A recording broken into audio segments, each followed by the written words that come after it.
আমি অল্প একটু একটু করে লাইনটা বলবো, সবাই দ্বিতীয়তে রিপিট করবে, ঠিক আছে? সংগতধং সংবদ্ধং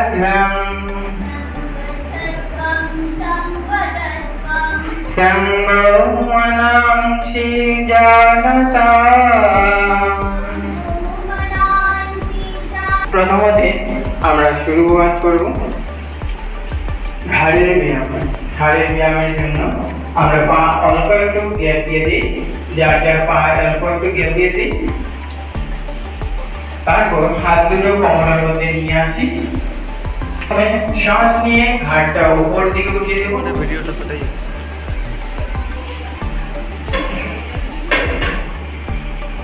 শ্বাস ছাড়তে ছাড়তে ঘাড়টা নিচের দিকে নামিয়ে দেবো,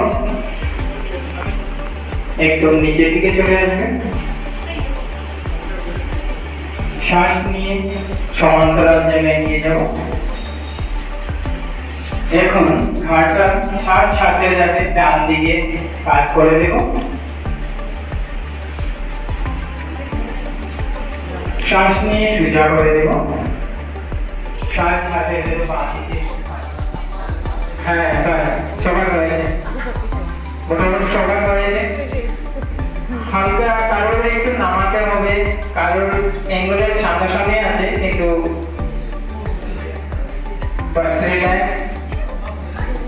সোজা করে রাখো। যে এগুলো জিনিস এখন আধুনিক ভাবে আমরা একটা ভুলভ্রান্তি, যেটা কথা একটা ভুলে যায়, জিনিস একটা ভুলে যায়, কিছু একটা মনে থাকে না, এইগুলো জিনিস সবার মধ্যে এসে গেছে। এখন একটু একটু করে সবার মধ্যে এসে গেছে।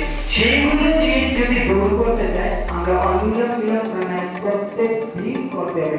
তারপর নারী শুদ্ধি কেন বললাম? নারী শুদ্ধি নারী কি? আমরা নাড়গুলো, শরীরের প্রত্যেকটা নাড়, যেটার মধ্যে আমরা কিছুই জানি না যে এই একটা নাড় কোথায় কোথায় গিয়েছে, সব একসাথে জড়িত। কিন্তু আমাদের কয়েকটা সময় দেখা যায় কি ডান হাতের মধ্যে বা বাম হাতের মধ্যে। ধন্যবাদ স্যার। যোগ ছাড়া আমরা সুস্থ থাকতে পারি না। আজকের দিনে যে বিভিন্ন রকম রোগ ব্যাধি, সেগুলো থেকে আমরা পরিত্রাণ পেতে পারি যোগের মাধ্যমে। ধন্যবাদ স্যারকে, তার অভিমত শোনালেন। এবারে আমি মেজর ইজুর রহমান চৌধুরী স্যারকে সামান্য স্বল্প কথায়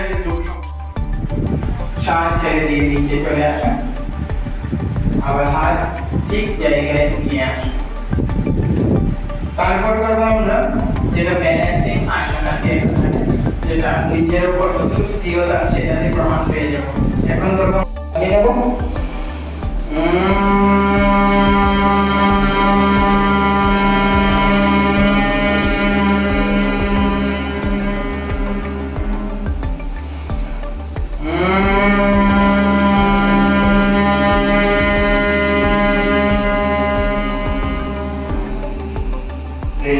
চোখ খুলবে না, হাত দুটো নামিয়ে দাও।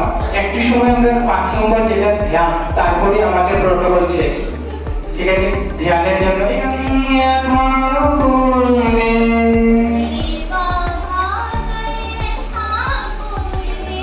संजना उपासते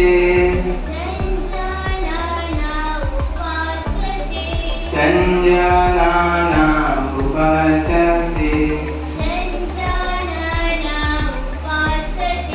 संजना उपासते